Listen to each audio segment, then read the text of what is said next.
What's up guys, my name is Kana. We're back today in Scrap Mechanic with the second AI challenge results, and I know this video took a fair amount of time to come out. A lot of you guys were expecting it earlier, but I'm realizing I think I made this challenge too easy, and a few of you on the Discord pointed out that this challenge was going to be too easy. And for those of you who didn't see the first video, the challenge is really simple. You built a bot that started with the lift on the 4 black squares like this, and the bot had to go and pick up this crate from this location and then go and pick up this crate from this location. And I think what made the challenge super easy is the fact that everything was fixed distances, so I didn't change the level at all. I uploaded the level, I gave it to you guys, and I said make a robot that could do this, and a lot of you came back and were able to do it. And with the fixed distances, it means you were able to do things like fixed timers, or in some case, just, you know, judge the distance with extending pistons. And so for the next challenge, I'm going to have to make things a little bit difficult. And the reason why this was a little bit of a problem is I told everybody I was allowing 2 attempts at everyone's creation, and I got 51 submissions that I had to test. So I had 51 submissions, I gave each one 2 attempts, and at about, you know, between 2.5 and 4 minutes per attempt per creation, I spent the better part of 3 to 4 hours going through all these creations and testing them all. And it definitely was too easy because I said, you know, you'll get points based on how close you are to the center of the square. And of 51 people, I had 21 people who got a perfect score. So obviously we can't show all 21 creations. We would be here for the next hour or so. So it's very difficult, but I had 21 creations that got perfect score. I had another 20 creations that just completed it and were able to bring both boxes back to the square. Before we get into my creation and a couple of the special ones, I wanted to just show you guys, here are all the creations that made it through, with the exception of one which has way too many pistons and just completely lags out the game. But I couldn't even include all the creations I got sent. There were so many pistons and so many bearings and controllers that the game just started dying. I'm barely holding 60 frames per second right now, when normally I should be around 200 or so in an empty map. And so it's really getting ridiculous. There were so many creations I got sent in. It was absolutely awesome, but I'm definitely going to have to make the challenges a little bit more difficult. And please, in the future, make sure you only send in 1 creation if you are going to do it. Of course, we've got a couple creations in the special category. The special category being creations that just didn't really do it, but for some reason, you know, were submitted anyway. So here's the first one. Looks pretty good. Lots of sensors, as you can tell, and really gonna make it. So this is the first creation in the special category. Have to get in the seat to use it. And of course, this one was made by Bot Artur, and a very fast creation, as you can see. It's gonna grab the top there, and it's gonna put the boxes down. I mean, technically it's a perfect score, but those are not my boxes. Okay, let's do this for real. You know, let's use those boxes, not these boxes. Okay, yeah, no. And then this one made me laugh so hard I couldn't stop laughing. And this is of course iRock Brute, and it's got the LOL. But the reason why it made me laugh is because I was sitting there going, okay, so the guy cheats, right? So here's iRock. He's like, I'm gonna cheat. I'm gonna make something that's just loud, obnoxious, and is gonna win the challenge. But he didn't even line up this, so this thing pushes it off every time, so he doesn't even get a perfect 10, which made me laugh. If you're gonna cheat, I mean, at least, you know, cheat and win. So before we get into all your guys' crazy creations, I do want to, what I'm going to do is I'm going to show a few of the highlighted ones, the ones that were really a little bit different. A lot of them did it a very similar way to the way I did it.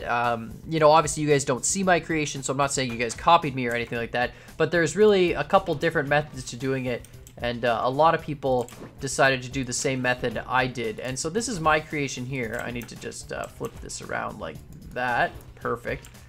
And really simply, I've got 2 grabbers and then a bunch of sequencing, and if we hit the switch, you'll see there it's going to go, and it's going to, you know, wrap up, grab the arm, and then it'll shimmy along the arm, and it uses sensors to detect when it's going to see the box. So you'll see here, it puts the one arm down, and it just waits until that sensor sees the box, and then it'll pick it up, and then it'll go and put the other arm down, wait till that sensor sees the box, and then bring them both home and drop them both off at the same time. And this is the way that most people did it. Most people had a system that would pick up both boxes in one run and come back. And as you can see here with electric motors, it's not the fastest, but it does a pretty good job. You know, we've got some pipe pieces there, and just some double bearings on the top, you know, one for the forward electric motor, one for the back electric motor. And you'll see here, we'll get up to this box, and it'll just, that sensor will detect the box, like so. It'll put this front arm in front of it to try and keep the box aligned, you know, nice and straight. Puts that little round beam out, and then we pick it up. And see, we're holding the box relatively precise, right? And that's how I decided to do it. Very simple, and it's just a step-by-step sequencer. As it goes through the steps, it just goes next, next, next, next, and as it completes each step, it triggers the next step using some tick generators, which is what all these things are. And on top, I've got 6 memory bits for the different functions. So I've got one for forward motor, one for reverse motor, one for up on the one arm, one for up on the other arm, and then one for open the one arm and one for open the other arm.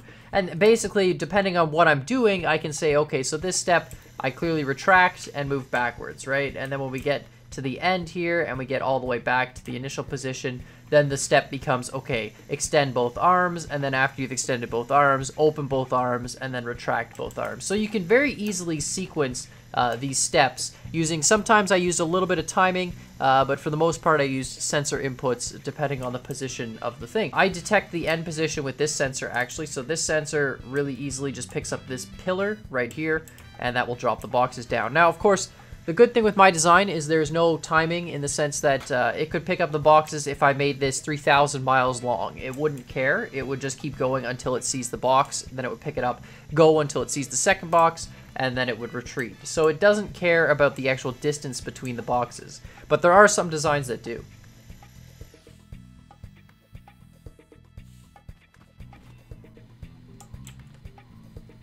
And you can see there exactly what happened. So even though this is a smooth surface, this is one of those times where I would have to retry because you can see as it lifted, for some reason the edge of the pipe decided to scratch the edge of the box. But we're not going to re-show them all. I promise you all the ones that I tested did in fact get 10, but I don't expect to see a lot of 10s here. So that was my creation, and you know, most of them followed that same list. So we're going to go through all the people who actually got a creation that completed it. So basically we've got Jacob814, Right.Danny, Sales, Batska, HW, InnoSteve, Mason Foster 151, Joe Train Gamer, Ramzor, U2_Blue Flame, Schroeder 95, Turbo Envy, Crispy Bacon, Ryan Carnon, Andre E. Salazar, that was a lengthy name. Sebastian, Alexi 95, Zaldi 97, Arnie, Charlie CSGO 500. I think we know what he likes to play. And of course, Archie. So I wanted to showcase a few different ones. The first one I want to showcase is this one over here, because I think this one's just ridiculous. I mean, you know, it's one thing to make an AI that's a skeleton, like most of these are. You can see they're just skeletons covered in logic. It's another thing to make an AI where the entire thing looks like a monorail tram. So this one was awesome. I wasn't even sure if this was a submission for the contest or not. I thought originally, this can't be a submission for the contest. This is probably just some ridiculous thing that I happened to stumble upon. But nope, you hit the switch and it opens the door, and I can't remember why you open the door. Why do I need to open the... Do I need to go in? No. Oh, I can sit in the front. That's right. Here we go. Perfect. Okay, so 2 turns on the lights. 3, there we go. 3, that's the button I needed. Or is it just 3 and then 4? There we go. And you can see there, we're just, we're scooting along. So a very slow creation, but just awesome. The amount of detail you put into this, I mean, yeah, it's just really, really cool to see people put in the extra effort to make something like this monorail. And you can see there, it might look like he's got a very simple clamp, but he's actually got some pistons there on the inside, which will actually clamp the box in all 4 directions to make sure it's lined up. You can see with the corner pipe pieces on it, and so we'll see what happens. But this one, very, very cool, very simple, the monorail creation. I don't remember who it's by. We'll check after. I have all the names written down of all the winners, but I forgot to put whose creation was whose next to the names. But don't worry, I have them all still on the lift, so we'll check after. But I really like this one. I can't get out, can I, while it's moving? Please do not exit the tram while it is in motion. How do I get out? I don't know which button to press. Okay. Oh, that's radio. Perfect. Let me guess. There's only a door on the outside. Of course there is. Well, let's just jump out through here. Perfect. There we go. I mean, that doesn't even screw it up. You can see there. But a lovely, lovely monorail. And we'll check right now who's on the... who this was by. This one was by... as you can see on the lift. This was the Andre S. Salazar. I refined things to look nicer. Some other things. My submission from Con Gaming's AI challenge. The front side is the side with the window. Duh. The launch button is on the back. Also, duh. I didn't even check that, to be honest. Passenger controls, doors, starting lights, blah, blah, blah. Hope you enjoy. Cool. Can't close my lift. There we go. And so you can see it's grabbed both of these crates, and now those pistons have moved out to keep the crates aligned. So obviously with this challenge, a lot of pistons were used, which means a lot of lag. All right, so we're getting right to the end here. I'm 99% sure he uses this sensor to detect the end position. It just seems like that's the one that lines up. Yeah, for sure. And then once he's got that end position, he drops the crates down. And you can see they're almost a perfect score, off by a slight little bit. But again, like I said, that's actually weird. Why is that off consistently? Well, regardless, when I did the testing of it, I promise you again, we might not even see a perfect 10 run in this entire thing. So even though that one was very aesthetically pleasing, just like mine, you can see it does the same sort of function. It goes, picks up both crates in one straight shot, and then it, whoops, that's the wrong spot. And then it comes back and drops both crates off at the same time. And, you know, like most people did that, I figured that was going to be the way most people were going to do it when I made this challenge. It is the easiest way to do it, it seems. Just because once you have both crates picked up, you can align them both with both targets without having to worry about which target you're positioning on. But there was a group of people who did it, let's say, properly. I don't know, the way you would do it if it was like a real life type scenario almost. But they did it with the single executing thing. So this one was one of my favorites for the single execution. Oh, that's right, because I welded it sideways. So this one was called the Claw. This one was by Schroeder95. I really liked it. I thought it was a cool looking creation. And what did he say? Just placed on the starting platform. Yeah, the wiring is an absolute mess. I mean, it's not too bad. I've seen worse. Alright, so here we go. So we spawn this on the lift and totally the wrong way. Come on, spawn this one. Here we go. Lights forward. I think in the next challenge, I am going to put a requirement to put like lights or an arrow or something on it. I had a difficult time with a fair amount of them trying to figure out which way was forwards. But anyways, on this one, I think we just push the red button. And you can see there it grips. And it's just really cool, mainly because it's got one big claw. And it does everything with one claw. And so he's just got a load of timing and sequencing in there. And I think he still uses sensor input, so he's definitely using, it looks like he's using some sort of memory, but honestly I can't really tell. I mean, I would think he's using some sort of memory to determine the positions. But you can see there, lines it up with the sensor, very quick drop down time, slams that box in, and then he pops this sensor out, which is just amazingly hilarious. I think this sensor's to detect once the other box is here. Again, if I'm saying any of this stuff, I'm making assumptions on how you guys actually did this. I can't really trace the wiring to figure out what you're doing. So if I'm ever wrong or you ever want to correct me, make sure you post that in the comments down below and let me know how your thing actually works. And you can see there dropping off like perfect. Oh, off by a little bit. Man, this is ridiculous. Ever since I started recording, I haven't had a single perfect box placement yet. But you know, when I was doing the testing, I spent a lot of time going through all these boxes, and I mean maybe it's oh, I am getting a lot lower frames right now. There's only 40 frames per second. I don't know why the frame rate's so low. Too many creations, guys. You guys made too many creations. But the next AI challenge, definitely going to use color sensors. I'm definitely going to do something crazy with the color sensors, and go a little bit more advanced into that.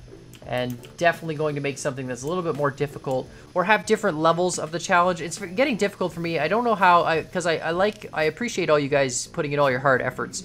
And with 51 submissions, it's very difficult to show all the submissions for a challenge like this. So let me know in the comments down below if you guys have any ideas on how I should change the format of this. This is only the second challenge, so I am still very new at it. And obviously, with more and more submissions, I would like to try and include as many of them as possible, but we can't really sit here and watch box collecting robots for the next 10 years.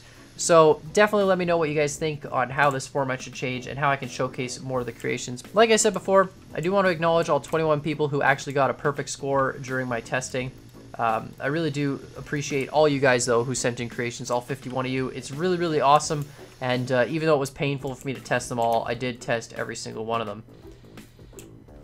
And you can see, yeah, so that one's still off a little bit. Maybe, yeah, a little bit. That's weird.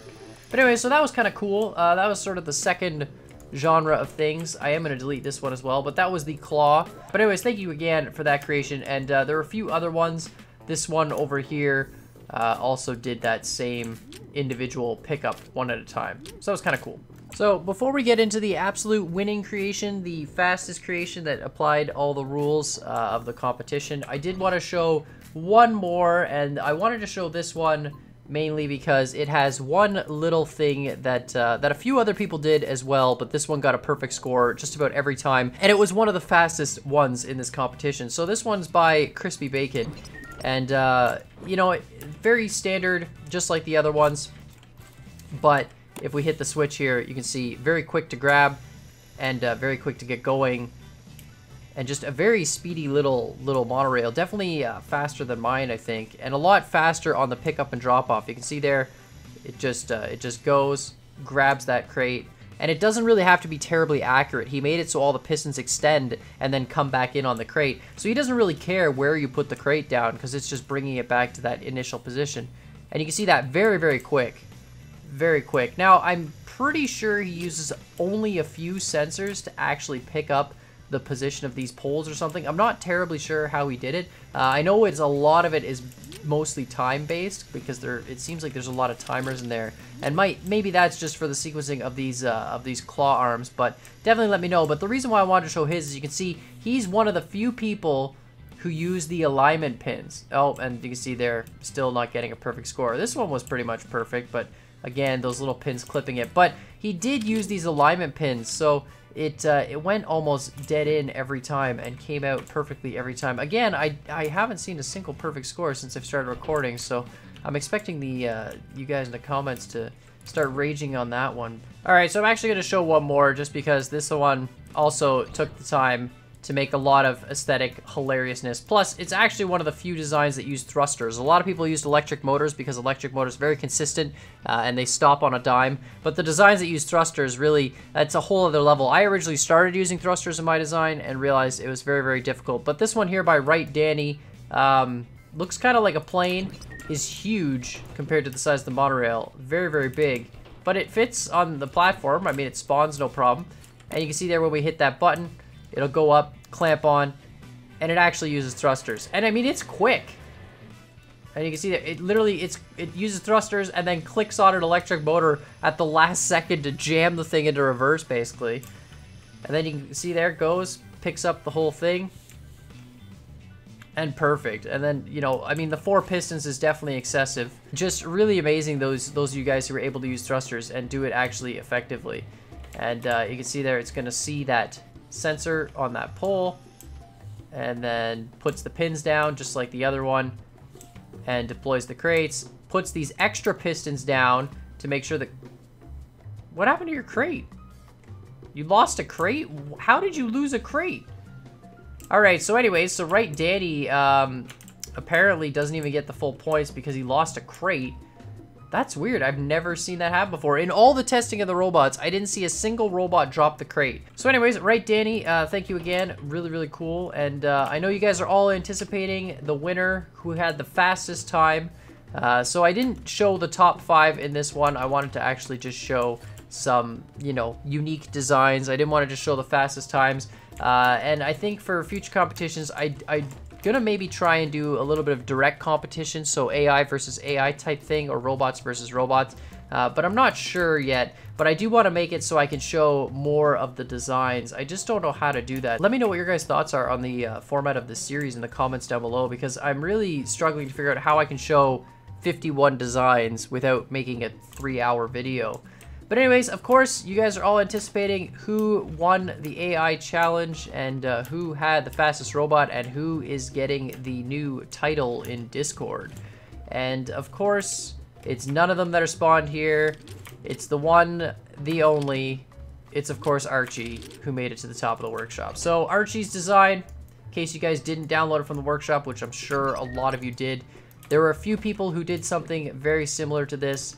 And just basically, I'm not going to say cheated, because technically speaking, it was in the rules that this was, well, it wasn't specifically in the rules, but there was nothing in the rules saying you couldn't do this. But basically what he did is he made a little robot here. And I mean, you guys aren't even going to argue with how fast this thing is when you see it. So watch. Up goes, yeah. Right? So he just basically just judged the distance, figured out exactly where those pistons would need to be, and then retracts it perfectly. And most of the time would get a perfect 10 score. You can see there, again, we're having a bad day with the perfect scores, but you can see how accurate that is and just how quickly it is. So obviously 100% timed, not really using any sensors, just extending pistons and timing it and retracting pistons. Regardless, it wasn't explicitly stated in the rules that you couldn't just extend pistons out. So technically speaking, Archie just schooled everybody and won with like a record time of less than 20 seconds. So congratulations to Archie, and of course, you can go into the Discord and claim your Discord title from one of the mods. But I really do love this series. I love the participation. From the last episode, we had only about 20 or 30 different submissions for the line, not for the line following, sorry, for the road following, platform following, wall crawling, whatever you want to call it. This one had 51 submissions. I honestly thought it was going to be less, but it was definitely a lot more. So make sure you guys join the Discord. Let me know in the Discord chat what you have for suggestions for AI challenges like this. And you know, while you're at it, if you like this kind of series and you want to see more of this AI challenge series, make sure you hit that like button down below and hit that subscribe button if you haven't already. I really enjoyed testing all your guys' creations. I really love seeing all the different ways you guys come up with doing things. You know, again, a lot of similar ideas between the way that people sequenced it and the way people picked up the boxes, but definitely a few unique ones, and definitely a lot of fun to test all your challenges. Make sure you guys send in those creations, and of course I will come up with a new challenge very soon, and that will be posted in the Discord as well as with the new video. So make sure you guys stay tuned for that, and as always, I hope you guys enjoyed this video, and I'll see y'all next time.